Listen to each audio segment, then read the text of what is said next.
On Living in an Atomic Age. 1948. C.S. Lewis. Narrated by Skeptical Waves. In one way we think a great deal too much of the atomic bomb. How are we to live in an atomic age? I am tempted to reply, why, as you would have lived in the 16th century when the plague visited London almost every year, or as you would have lived in a Viking age when raiders from Scandinavia might land and cut your throat any night, or indeed, as you are already living in an age of cancer, an age of syphilis, an age of paralysis, an age of air raids, an age of railway accidents, an age of motor accidents. In other words, do not let us begin by exaggerating the novelty of our situation. Believe me, dear sir or madam, you and all whom you love were already sentenced to death before the atomic bomb was invented, and quite a high percentage of us were going to die in unpleasant ways. We had, indeed, one very great advantage over our ancestors, anesthetics, but we have that still. It is perfectly ridiculous to go about whimpering and drawing long faces because the scientists have added one more chance of painful and premature death to a world which already bristled with such chances and in which death itself was not a chance at all, but a certainty. This is the first point to be made, and the first action to be taken is to pull ourselves together. If we are all going to be destroyed by an atomic bomb, let that bomb when it comes find us doing sensible and human things, praying, working, teaching, reading, listening to music, bathing the children, playing tennis, chatting to our friends over a pint and a game of darts, not huddled together like frightened sheep and thinking about bombs. They may break our bodies, a microbe can do that, but they need not dominate our minds. But, you will reply, it is not death, not even painful and premature death, that we are bothering about. Of course the chance of that is not new. What is new is that the atomic bomb may finally and totally destroy civilization itself. The lights may be put out forever. This brings us much nearer to the real point, but let me try to make clear exactly what I think that point is. What were your views about the ultimate future of civilization before the atomic bomb appeared on the scene? What did you think all this effort of humanity was to come to in the end? The real answer is known to almost everyone who is even a smattering of science, yet, oddly enough, it is hard ever mentioned. And the real answer, almost beyond doubt, is that, with or without atomic bombs, the whole story is going to end in nothing.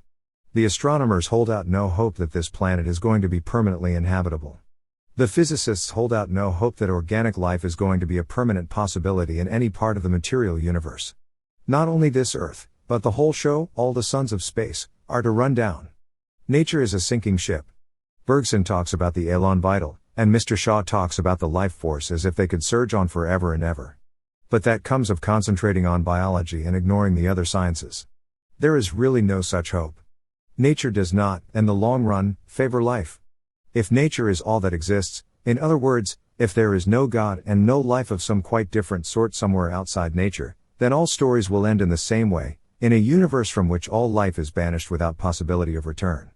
It will have been an accidental flicker, and there will be no one even to remember it. No doubt atomic bombs may cut its duration on this present planet shorter than it might have been, but the whole thing, even if it lasted for billions of years, must be so infinitesimally short in relation to the oceans of dead time which preceded and follow it that I cannot feel excited about its curtailment. What the wars and the weather, are we in for another of those periodic ice ages? And the atomic bomb have really done is to remind us forcibly of the sort of world we are living in and which, during the prosperous period before 1914, we were beginning to forget. And this reminder is, so far as it goes, a good thing. We have been waked from a pretty dream, and now we can begin to talk about realities. We see at once, when we have been waked, that the important question is not whether an atomic bomb is going to obliterate civilization. The important question is whether nature, the thing studied by the sciences, is the only thing in existence. Because if you answer yes to the second question, then the first question only amounts to asking whether the inevitable frustration of all human activities may be hurried on by our own action instead of coming at its natural time. That is, of course, a question that concerns us very much. Even on a ship which will certainly sink sooner or later, the news that the boiler might blow up now would not be heard with indifference by anyone. But those who knew the ship was sinking in any case would not, I think, be quite so desperately excited as those who had forgotten this fact, and were vaguely imagining that it might arrive somewhere. It is, then, on the second question that we really need to make up our minds. And let us begin by supposing that nature is all that exists.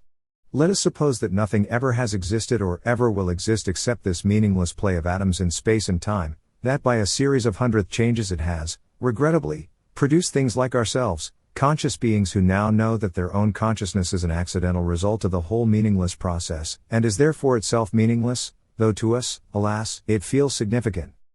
In this situation there are, I think, 3 things one might do. 1. You might commit suicide. Nature, which has, blindly, accidentally, given me for my torment this consciousness which demands meaning and value in a universe that offers neither, has luckily also given me the means of getting rid of it. I return the unwelcome gift. I will be fooled no longer. 2. You might decide simply to have as good a time as possible. The universe is a universe of nonsense, but since you are here, grab what you can. Unfortunately, however, there is, on these terms, so very little left to grab, only the coarsest sensual pleasures.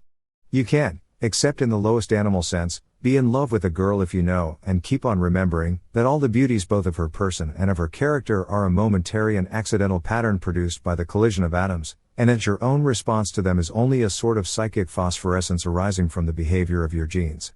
You can't go on getting any very serious pleasure from music if you know and remember that its air of significance is a pure illusion, that you like it only because your nervous system is irrationally conditioned to like it. You may still, in the lowest sense, have a good time, but just insofar as it becomes very good, just insofar as it ever threatens to push you on from cold sensuality into real warmth and enthusiasm and joy, so far you will be forced to feel the hopeless disharmony between your own emotions and the universe in which you really live. 3. You may defy the universe. You may say, let it be irrational, I am not. Let it be merciless, I will have mercy. By whatever curious chance it has produced me, now that I am here I will live according to human values. I know the universe will win in the end, but what is that to me? I will go down fighting. Amid all this wastefulness I will persevere, amid all this competition, I will make sacrifices. Be damned to the universe. I suppose that most of us, in fact, while remain materialists, adopt a more or less uneasy alternation between the second and the third attitude. And although the third is incomparably the better, it is, for instance, much more likely to preserve civilization, both really shipwreck on the same rock. That rock, the disharmony between our own hearts and nature, is obvious in the second. The third seems to avoid the rock by accepting disharmony from the outset and defying it. But it will not really work. In it, you hold up our own human standards against the idiocy of the universe.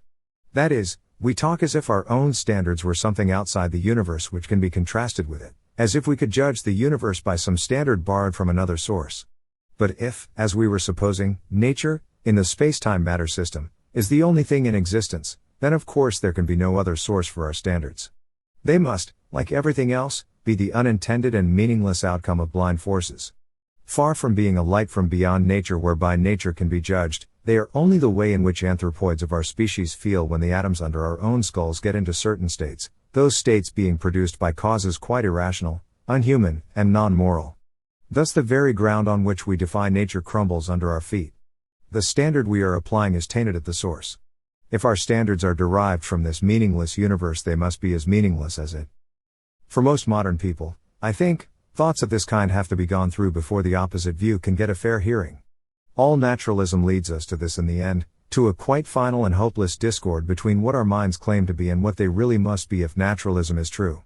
They claim to be spirit, that is, to be reason, perceiving universal intellectual principles and universal moral laws and possessing free will.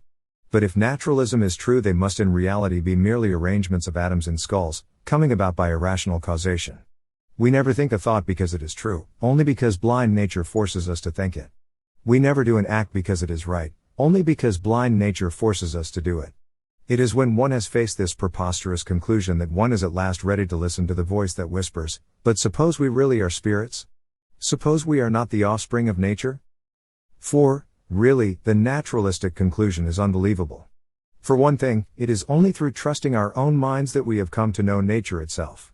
If nature when full known seems to teach us, that is, if the sciences teach us, that our own minds are chance arrangements of atoms, then there must have been some mistake, for if that were so, then the sciences themselves would be change arrangements of atoms and we should have no reason for believing in them.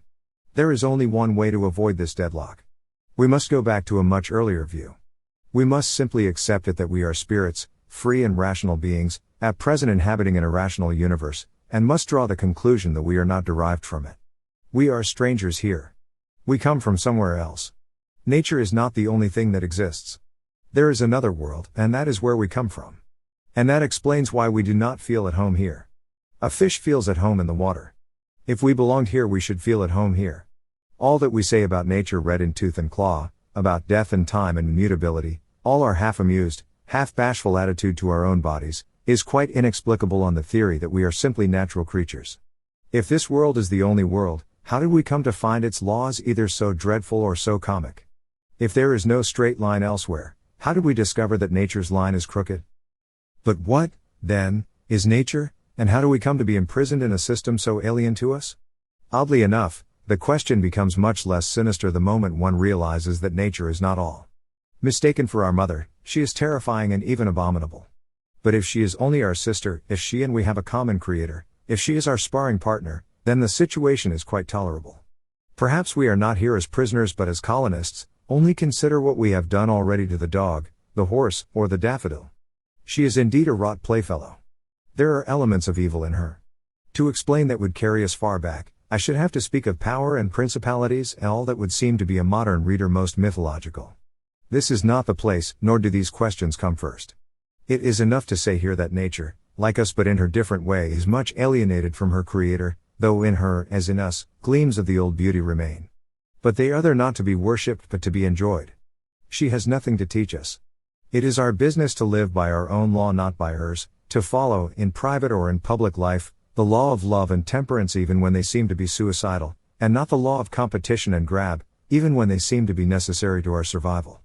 For it is part of our spiritual law never to put survival first, not even the survival of our species. We must resolutely train ourselves to feel that the survival of man on this earth, much more of our own nation or culture of class, is not worth having unless it can be had by honorable and merciful means. The sacrifice is not so great as it seems. Nothing is more likely to destroy a species or a nation than a determination to survive at all costs. Those who care for something else more than civilization are the only people by whom civilization is at all likely to be preserved. Those who want heaven must have served earth best. Those who love man less than God do most for man.